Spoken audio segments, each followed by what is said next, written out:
Muy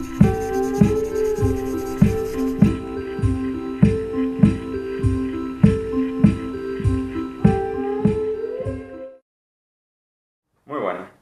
Con el veranillo llega el turno de las patologías como las diarreas.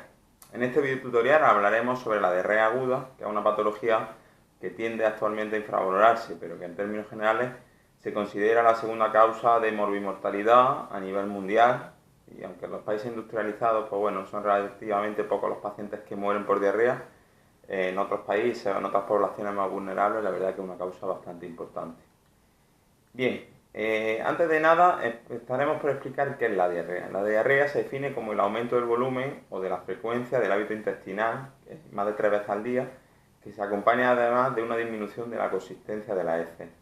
Las diarreas se pueden clasificar en varias formas, según el agente infeccioso, en virus, bacterias, parásitos, hongos, según el tipo de patogenicidad, en diarrea inflamatoria o diarrea no inflamatoria, según el mecanismo fisiopatológico y según el tiempo. Por un lado estarían las diarreas crónicas, que son aquellas que se prolongan más de 4 semanas, las persistentes, que son aquellas que van entre 2 y 4 semanas, y las agudas, que son las que duran menos de 2 semanas y son sobre las que hablaremos en este video tutorial. La diarrea se produce cuando el volumen de agua y de electrolitos que tiene el colon pues excede la capacidad de absorción y hace que se elimine pues, de forma aumentada en las heces. Esto puede deberse a un aumento tanto de la secreción o una disminución en la absorción a nivel del intestino delgado, o en otras ocasiones, aunque algo más infrecuente, a una alteración similar a nivel del colon. Y estas alteraciones pues, suelen ser secundarias a la afectación intestinal que resulta de la interacción entre un agente infeccioso y la mucosa intestinal. En ocasiones hay una penetración en la barrera de la mucosa de antígenos extraños, de toxinas, que se unen a receptores de los enterocitos y estimulan la secreción intestinal de agua e iones. Y por otra parte también estos microorganismos externos pues, pueden dañar el enterocito produciendo una disminución pues, en la absorción de electrolitos, que haga que se pierda una pérdida de hidrolasa que está en el borde de los cepillos y un escape del fluido a través de los epitelios intestinales. Y todo ello conduce pues, a la pérdida aumentada de agua y electrolitos que salen a las heces. La diarrea puede cursar con dos síndromes clínicos. Por un lado, aquellas acuosas, que suelen ser heces acuosas de gran volumen, que suelen ser también autolimitadas y que solo requieren de terapia de soporte. Y por otro lado, las diarreas inflamatorias, que son aquellas que cursan con deposiciones frecuentes, de escaso volumen, sanguinolentas, que se suelen acompañar de fiebre, dolor abdominal, leucocitos y sangre en la caca y que suelen beneficiarse de tratamiento antibiótico. Las causas más frecuentes, como hemos dado a entender, son las infecciones, y entre las que hay que destacar los virus. Normalmente el patógeno más típico es los rotavirus. También bacterias, parásitos y hongos pueden ser las causantes, pero también pueden ser de origen farmacológico. Es importante hacer una anamnesis detallada y una buena historia clínica, indagar sobre manifestaciones clínicas, el tipo de diarrea, si el paciente estamos en niños en guardería, en personas con VIH, en personas que han hecho viajes recientes, ancianos institucionalizados, personas que tomen algún tipo de fármaco, porque esto nos haría sospechar de un patógeno o de un causante diferente.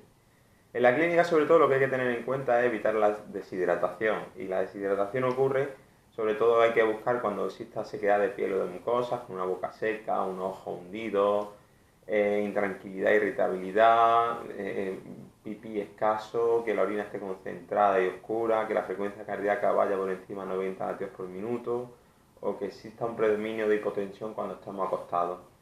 En casos más graves, el paciente incluso, pues, la persona puede estar letárgica y un poco inconsciente y es incapaz de beber.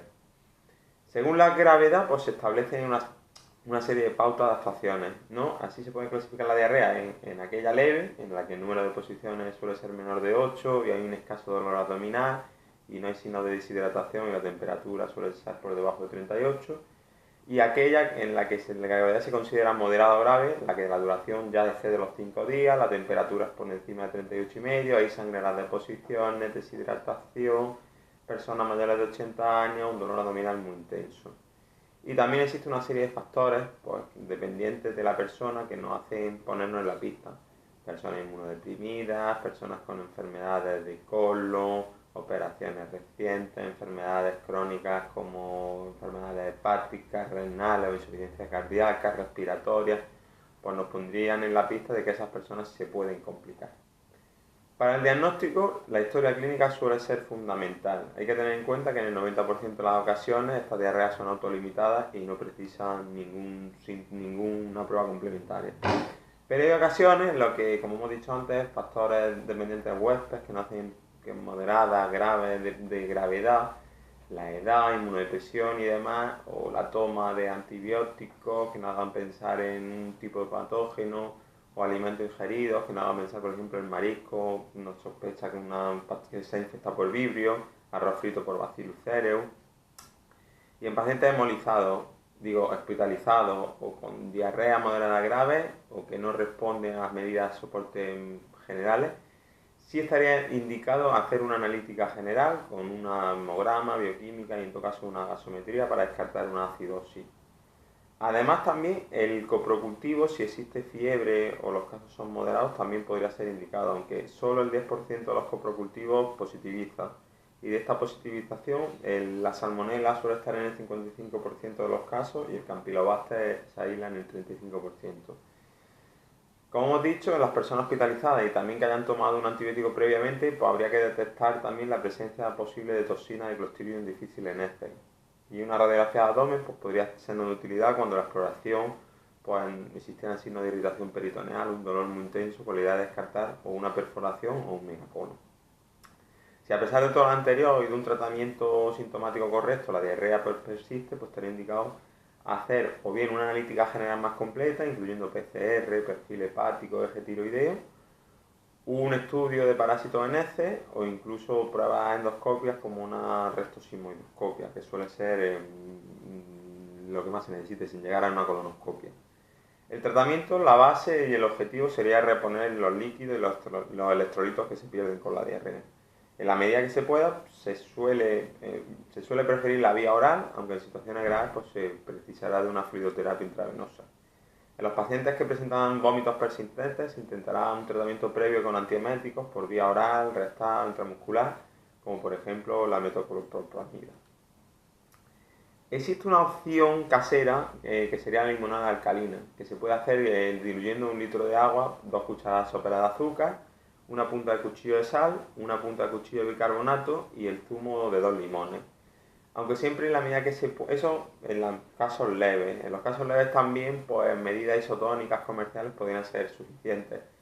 Pero en casos moderados o graves se aconseja sobre todo reposiciones hídricas que se venden en farmacias, ya que tienen una composición electrolítica más específica y no como en el resto de casos de azúcares y de bebidas isotónicas comerciales que pueden tener un uso excesivo de azúcar y una osmolaridad muy alta. La dieta también es esencial. En las primeras 24 o 48 horas debe ser líquida y ir reintroduciendo poco a poco una dieta sólida en pequeñas cantidades. Para iniciar, comenzar, una opción básica sería el agua de arroz. Pues continuamos, como hemos dicho, con arroz, con jamón cocido, con carne de pollo, con pescado al vapor, patata o manzana cocida, pan tostado, queso fresco, para posteriormente ir incorporando alimentos a la plancha y por último alimentos ricos en fibra, grasa y mermeladas, estimulantes, café, bebidas gasificadas, pero eso poquito a poco y sin prisa. Los antidiarreicos están indicados en casos leves, pero tienen bastantes contraindicaciones, por lo que siempre tendría que estar supervisado por una orden médica. Como hemos dicho anteriormente, en el 90% de los casos las diarreas suelen ser autolimitadas, por lo que de entrada no se aconseja ningún tratamiento empírico. Esta opción podría emplearse o reservarse en casos de diarreas moderadas graves, cuando exista fiebre, disentería, sospecha de una infección por giardia o en la diarrea del viajero. El tratamiento antibiótico de elección, en el caso de cuando se necesite, suele ser el ciprofloxacino o como alternativa el clotrimazol. Y es que las quinolonas pues, han demostrado que son efectivas frente a una gran variedad de patógenos bacterianos como Shigella, Salmonella, Yersinia y Aromonas. Prevenir sin duda es otra buena forma de curar. Hay que extremar las medidas higiénicas para evitar el contagio. El lavado de manos es fundamental, al igual que una limpieza de las superficies con lejía y no manipular alimentos después de al menos 3 días de haber pasado una diarrea aguda. Pues nada, aquí termina este video tutorial sobre el que hemos tratado sobre la diarrea aguda. En el próximo hablaremos sobre la diarrea crónica e intentaremos ver las diferencias que existen. Como siempre, si te ha gustado, pues puedes compartirlo a través de las redes sociales, suscribirte al canal de YouTube www.juantoral.com o indagar en la página web www.juantoral.com. Pues nada, nos vemos en el siguiente video tutorial. Un saludo, hasta la próxima.